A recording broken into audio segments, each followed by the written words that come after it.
hari ini, hari Rabu 12 Januari 2022, saya akan menyampaikan materi dari hasil pendidikan guru penggerak untuk modul 1. Modul 1 ini terdiri dari 4 modul, yaitu modul 1.1 tentang filosofi Ki Hajar Dewantara, modul 1.2 tentang visi misi guru penggerak, modul 1.3 dan modul 1.4. Yang pertama tentang modul 1.1 tentang Ki Hajar Dewantara. Yang perlu kalian ketahui, mungkin Ki Hajar Dewantara yang kalian ingat mungkin ya cuma semboyan ya. Padahal kalau kita pelajari dari Ki Hajar Dewantara itu sangat bagus untuk materi pendidikannya. Ya, tujuan itu peserta dapat memberikan reflektif kritis tentang pemikiran Ki Hajar Dewantara. Merdeka belajar. Merdeka itu dari NU dan Pendidikan Nasional Indonesia. E itu eksplorasi konsep, yaitu menyimak video di dalam itu pembelajarannya dan menyimak video memberikan tulisan tentang KHD. Kolaborasi itu dengan instruktur. Guru penggerak itu melakukannya. Yang D itu demonstrasi konseptual, itu tentang kita diberikan tugas dan tugas itu harus diupload. Terakhir A itu aksi nyata. Nah, aksi nyata itu kegiatan CGB itu melakukan aksi nyata di sekolahnya masing-masing. Salah satunya ini aksi nyata saya tentang penyampaian materi Ki Hajar Dewantara, pendidikan Ki Hajar Dewantara. Nah, Ki Hajar Dewantara itu pendidikannya menuntun. Kalau bukan menuntut, tapi menuntun. Maksud pendidikan itu adalah menuntun segala kekuatan kodrat yang ada pada anak-anak agar mereka dapat mencapai keselamatan dan kebahagiaan yang setinggi-tingginya, baik sebagai manusia maupun anggota masyarakat. Itu adalah konsep dari Ki Hajar Dewantara. Menuntun itu dapat menuntun tumbuh dan hidupnya kekuatan kodrat yang ada pada anak-anak agar dapat memperbaiki laku hidupnya dan tumbuhnya kekuatan kodrat tersebut. Nah, sebagai guru kita itu menuntun, mengasuh pada anak-anak, bukan menuntut anak harus bisa ini tidak, tapi yang menuntun agar perkembangan pada anak itu tuh timbul perkembangannya. Menuntun. Kemudian menuntun itu seperti yang kalian ketahui itu ada semboyan Ki Hajar Dewantara, yaitu Engarso Sangtulodo. Sungtulodo. Yang kedua Engmadya Mangunkarso, dan ketiga Tuturi Handayani.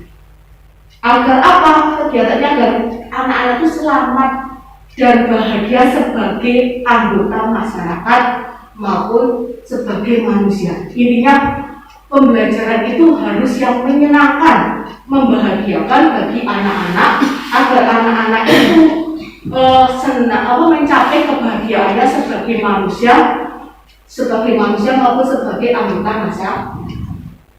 Kemudian dasar pendidikan Ki Hajar Dewantara yang kodrat anak itu merdeka. Dalam arti merdeka itu sesuai dengan keinginan anak. Manusia merdeka itu manusia yang hidupnya lahir dan batin tidak tergantung kepada orang lain, akan tetapi bersandar atas kekuatan sendiri.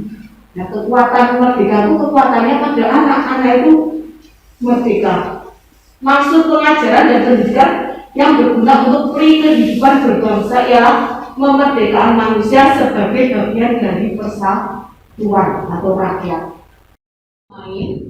Bermain adalah salah satu program anak. Jadi dalam pembelajaran itu anak itu permainan anak untuk menjadi bagian di sekolah. Mungkin kalian bisa membuat untuk permainan tidak hanya di dalam, bisa keluar, mungkin untuk mencari seperti Bu Istiqomah sudah mungkin mencari panjang, luas, keluar, menghitung lantai, itu termasuk sebuah pembelajaran anak itu yang menyenangkan, tidak hanya di luar. Kemudian untuk pembelajaran juga untuk itu diajar dalam pikiran dan perasaan, kemauan maupun tenaga itu cipta, rasa, karsa, dan karya pengertian itu budi pekerti pada anak itu harus juga ditanamkan yang untuk diajar di Wantoro.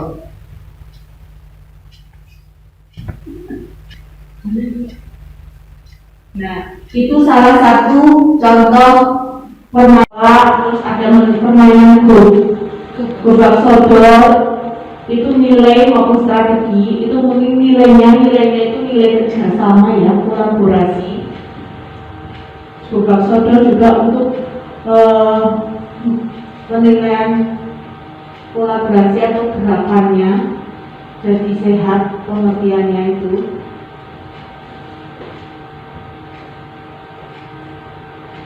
Nah, pendidikan yang berpihak pada anak, bebas dari segala ikatan, dengan suci hati mendekati sang anak, bukan untuk meminta sesuatu hak, melainkan untuk menghamba pada anak. Nah, pendidikan pada Hajar Dewantara identik dengan menghamba pada anak.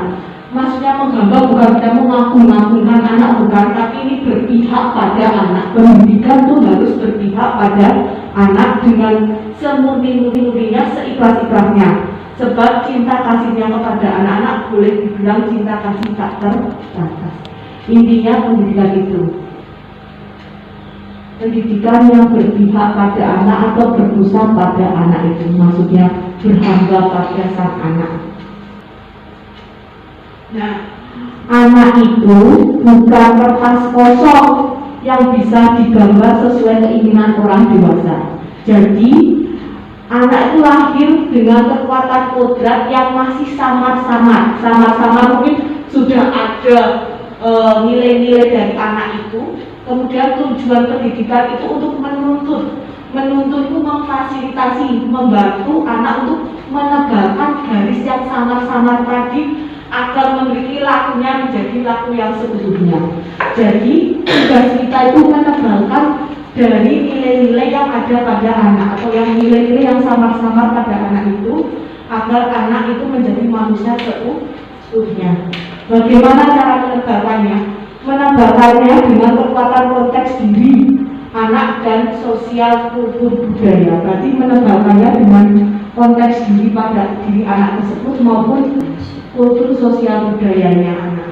Nah, itu contohnya untuk tabulasi rasa. Tabulasi rasa itu tadi seperti tadi yang tadi menyamarkan atau menebalkan dari laku anak tadi. Anak itu aslinya sudah punya rasa, tapi bagaimana kita menebalkannya agar anak itu menjadi pendidikan budi pekerti. Dalam Hajar Dewantara juga dijelaskan tentang budi pekerti, watak, karakter atau bersatunya gerak pikiran, perasaan, dan kehendak dan kemauan sehingga menimbulkan tenaga dan semangat pada diri anak.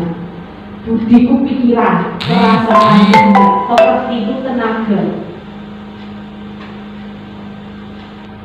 Nah, budi pekerti menanamkan budi pekerti pada anak bisa dengan berbagai keterampilan.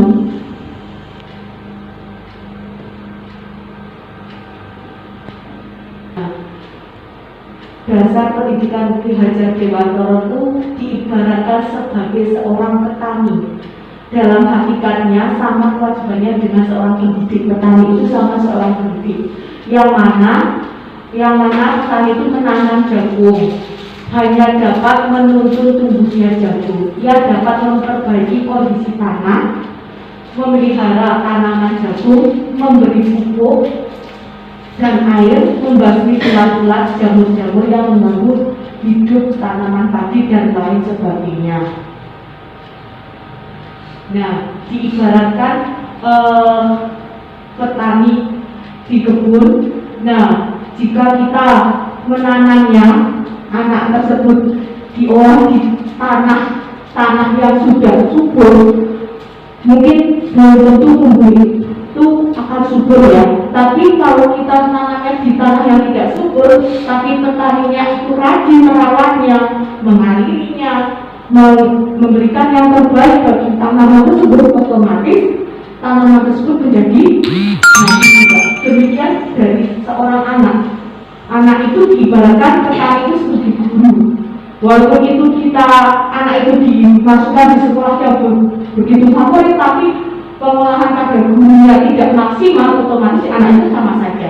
Tapi anak disekolahkan di sekolah yang mungkin biasa, tapi guru memberikan yang terbaik bagi anaknya, maka anak tersebut menjadi anak yang baik juga. Intinya seperti itu untuk filosofi tukang kebun dari Ki Hajar Dewantara.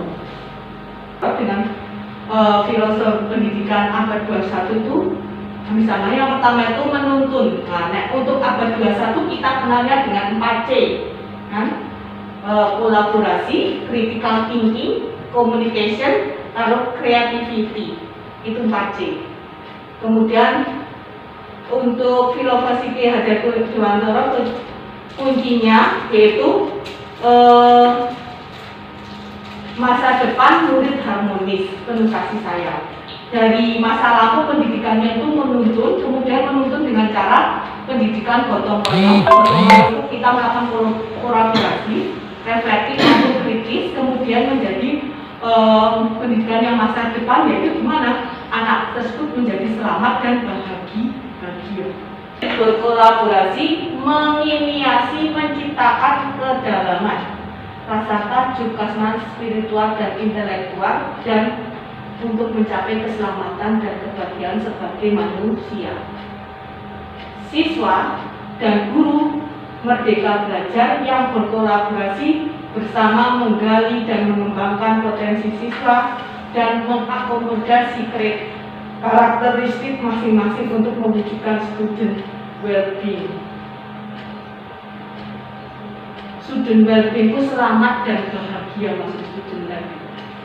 Ki Hajar Dewantara itu Dari Ki Hajar Dewantara itu intinya itu bahwa siswa itu memberikan pada siswa itu pendidikan yang berpihak pada anak atau berpusat pada anak. Pendidikan itu harus berpusat pada anak, di mana anak itu diberikan kebebasan untuk menentukan pilihannya. Bisa kebebasan lihat dia bakat dan hanya itu diberikan pada dia. Intinya, guru penggerak itu secara sadar menguatkan profil pelajar Pancasila dan nilai peran guru penggerak dalam dirinya demi menumbuhkan profil pelajar Pancasila yang pada murid-muridnya. Nah, untuk profil pelajar Pancasila, intinya itu bahwa pendidikan guru penggerak itu untuk mewujudkan profil pelajar Pancasila yang ada pada diri anak. Profil pelajar Pancasila itu ada 6. Yang pertama, beriman, bertakwa kepada Tuhan Yang Maha Esa dan berakhlak mulia. Kedua, mandiri. 3, bernalar kritis. 4, kreatif. 5, bergotong royong. 6, kebinekaan global.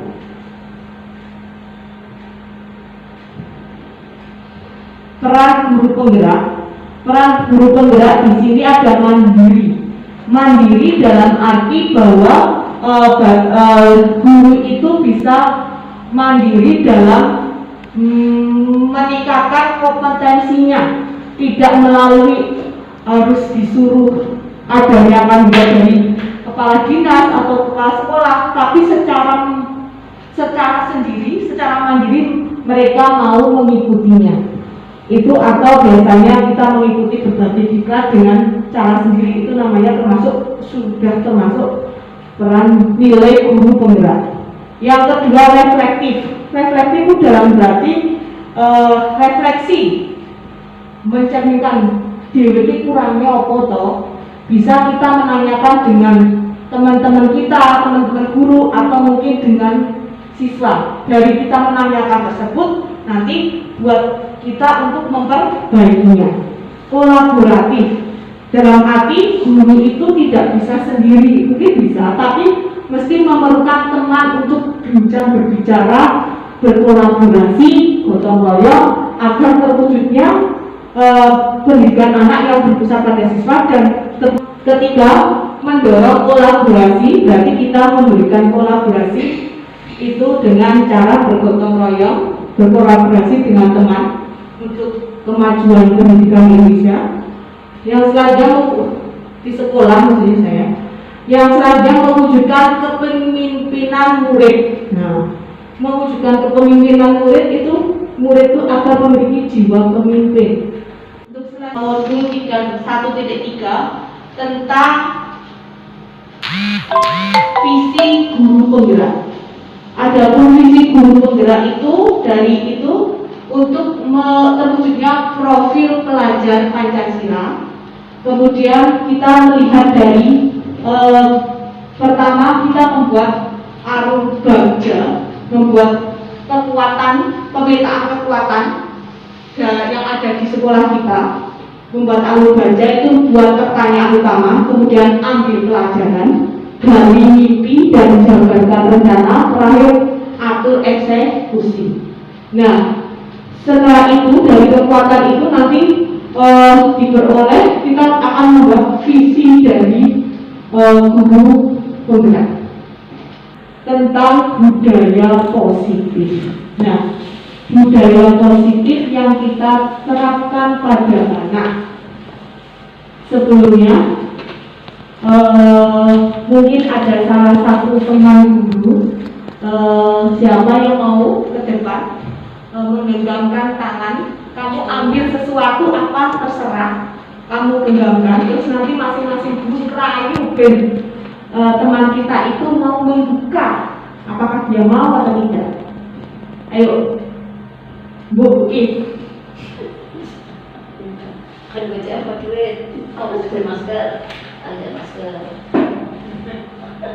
Saya banget kok. Ayo. Mungkin ya.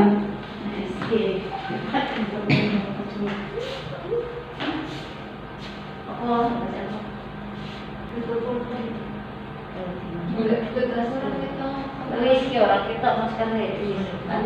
Ya, coba ini ada teman kita di Istiqomah sedang menggenggam, coba guru-guru merayu dia apakah dia mau membukanya. Ayo, halo Mbak I, coba itu di genggaman itu apa dibuka biar Tante lihat. Ayo Mbak Kuis, sokok sosisnya Mbak I. Ayo rayu, mungkin rayuannya bisa buat kayak apa-apa. Kan anak-anak biasanya dirayu gampang. Kuis, Kasih duit juga. dikasih permen coba. Mau nggak mungkin sih Mau kalau nggak kasih permen? Ayo. Yang kanan. Kalau Kalau tidak mau kalau duit. Ayo. Mau yang sebelah kiri Bu. Dua-duanya. Coba dibuka Bu.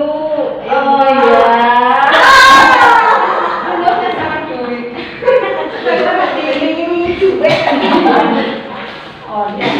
Itu termasuk salah satu budaya positif. Nah, anak itu adalah anak kalau dia diberikan mungkin suatu budaya itu kita memberikan sebuah hadiah.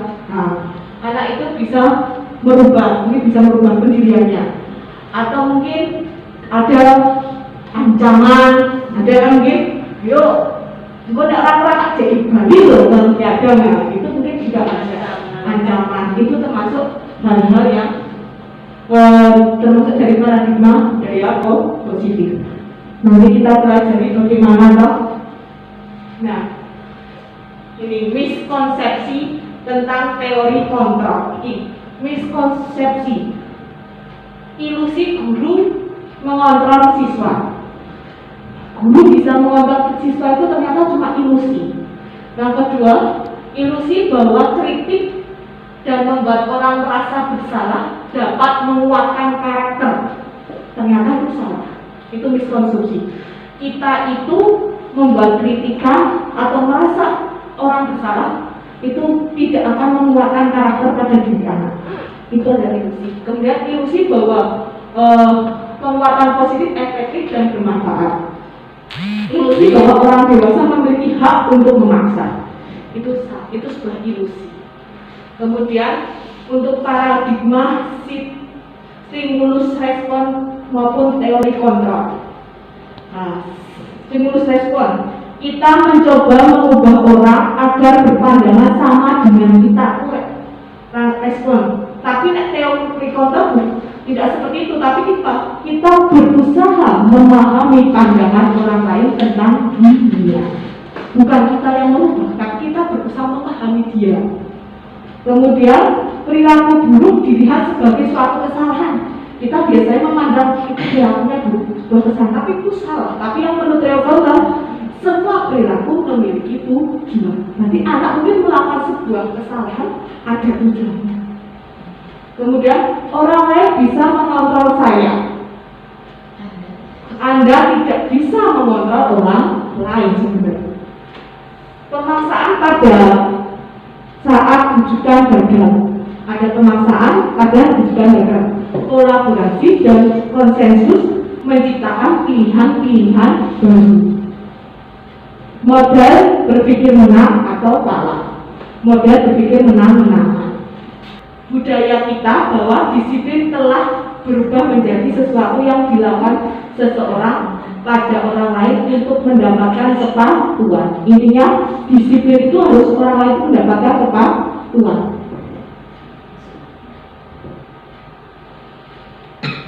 Teori motivasi perilaku manusia untuk menghindari ketidaknyamanan atau hubungan itu teori eksternal. Eksternal berarti pada diri anak untuk mendapatkan imbalan dari orang lain. Intuisi apa yang akan saya dapatkan apabila saya melakukannya. Biasanya ada teori itu. Kita melakukan sesuatu pada anak, mungkin anak itu untuk menghindari hubungan. Dia takut bisa untuk menghindari hubungan, ada kan? Kemudian untuk mendapatkan imbalan. Nah, kayak tadi Bu Istiqomah tahu karena apa? Mendapatkan imbalan berbuka. Yang ketiga, menghindari diri sendiri menjadi insan sesuai harapan. Jadi dari diri sendiri.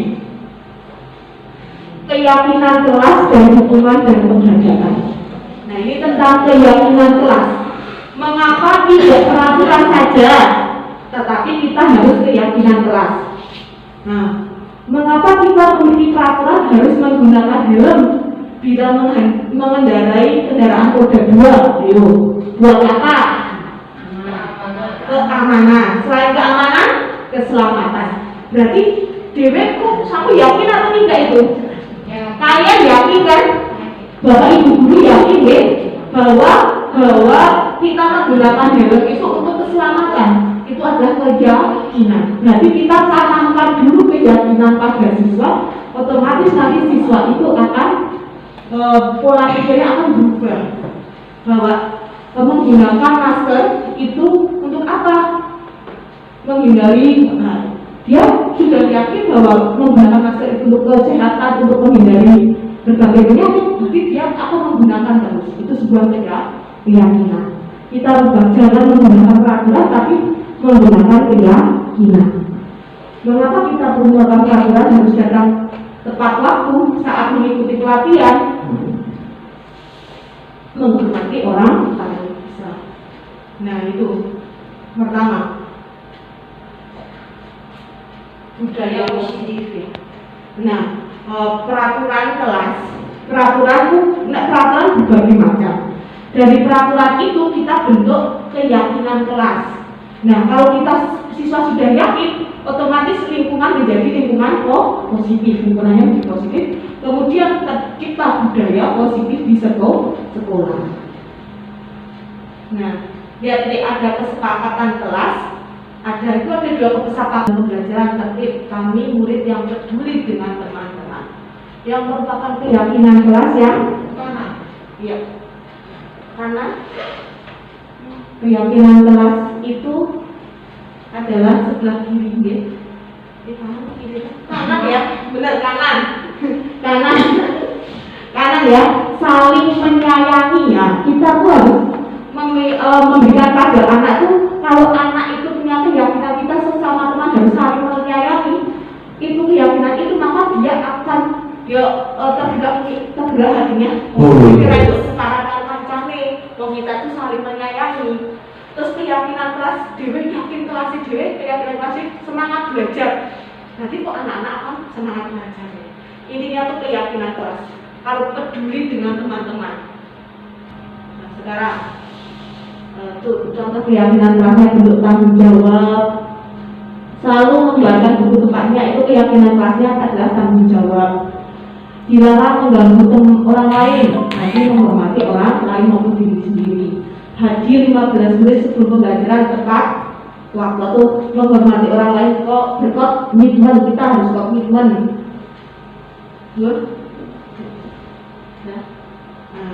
Nah sekarang ini ada berbagai, mungkin guru telah melakukan berbagai tindakan tersebut. Ada, ini merupakan sanksi, hukuman atau konsekuensi. Mencatat 100 kali di dalam buku kalimat saya tidak akan terlambat lagi karena terlambat ke sekolah, itu merupakan hukuman atau konsekuensi menurut Bapak Ibu.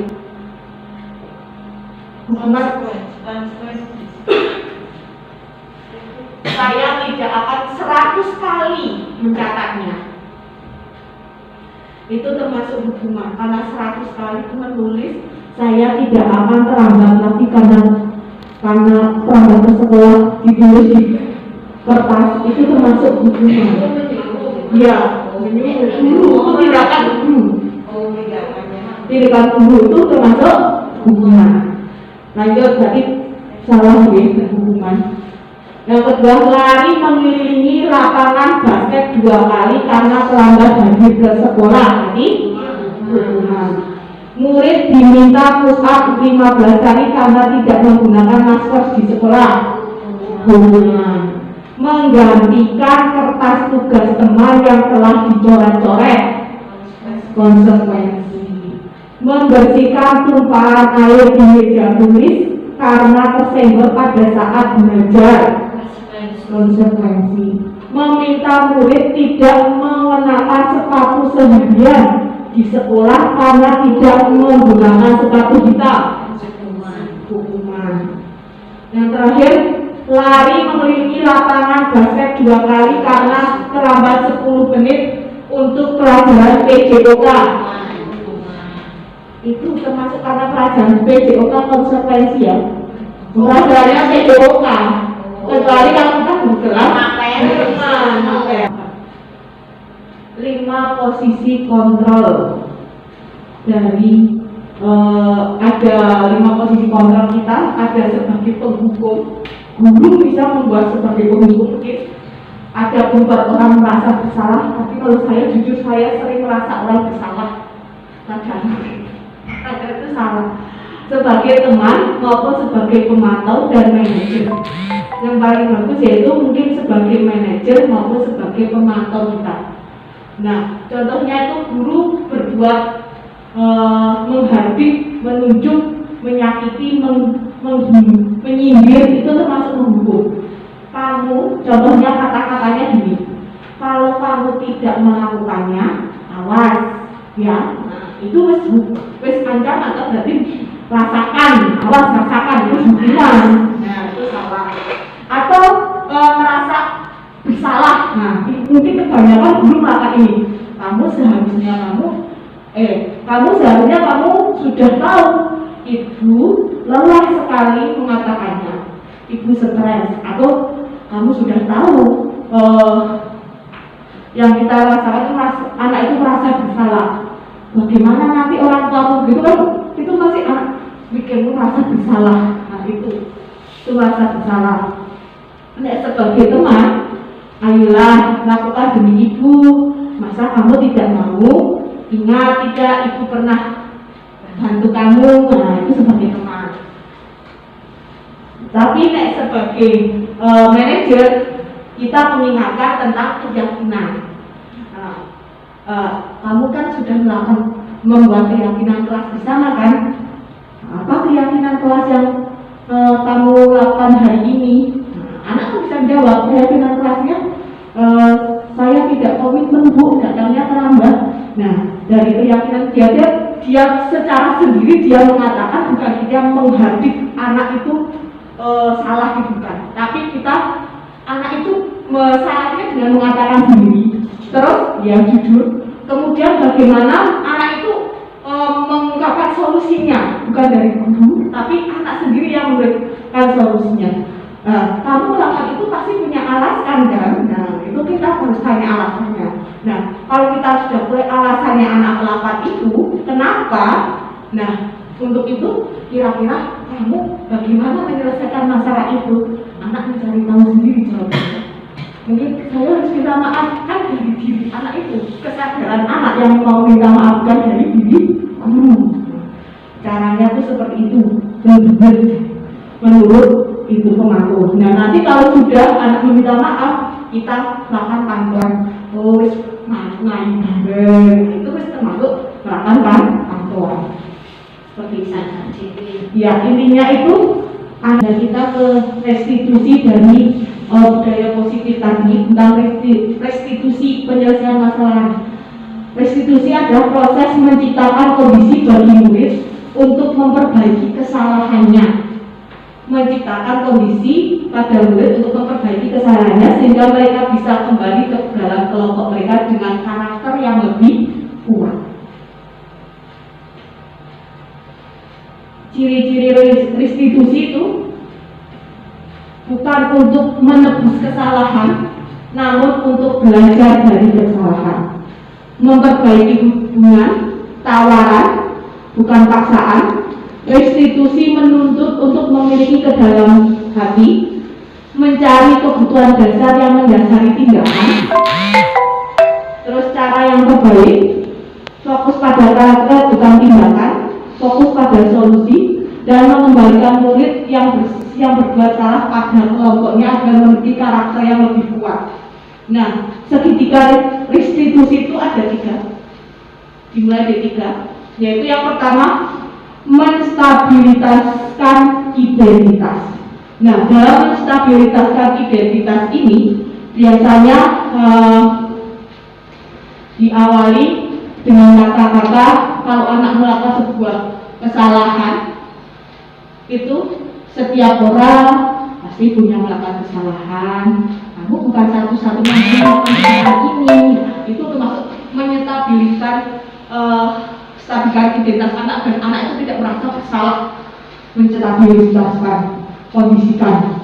Kemudian setelah itu memvalidasi tindakan yang selanjutnya, menanyakan keyakinan kelas. Nah, dari tadi keyakinan kelas apa yang pernah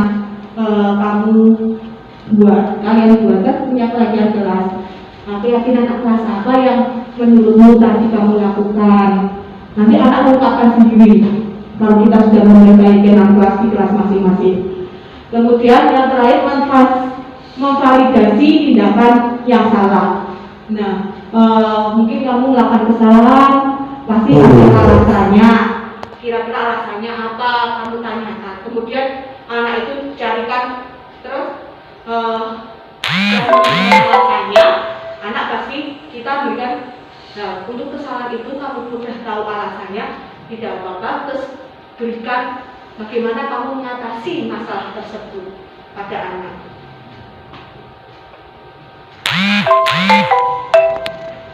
Itu contohnya.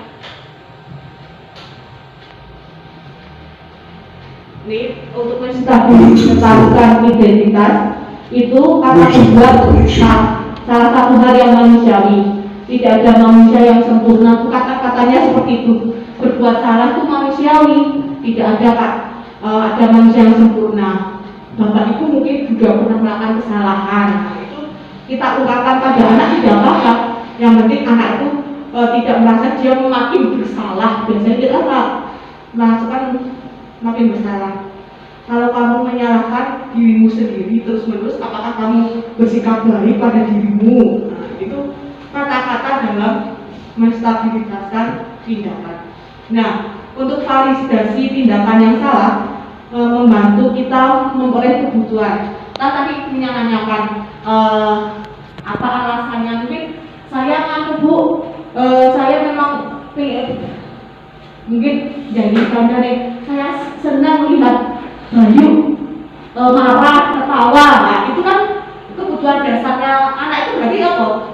Kalau dia senang berarti juga kesenangan. Berarti kita harus tahu, oh berarti anak ini sudah bosan. Bagaimana pembelajaran kita untuk memperoleh dia kesenangan gitu. Pada diri anak sendiri ada kebutuhan kekuatan.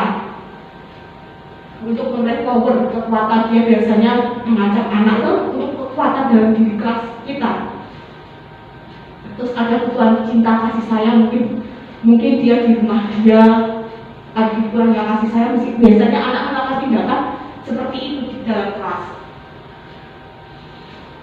Kamu bisa saja melakukan hal yang buruk, tapi kamu tidak melakukan dan. Nah, ini kata-kata menstabilitaskan tindakan. Apakah kamu bisa melakukan yang lebih baik besok? Nah, itu adalah menstabilitaskan tindakan. Ini tadi kebutuhan dasar manusia ada 5, itu kebutuhan kasih sayang, kebutuhan bertahan hidup, penguasaan, kebebasan maupun kesenangan. Terus menanyakan keyakinan kelas tadi sudah.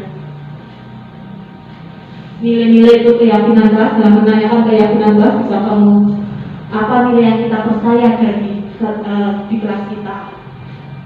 Itu budaya positif intinya itu guru itu dalam setiap pembelajaran kita pasti menemukan siswa yang melakukan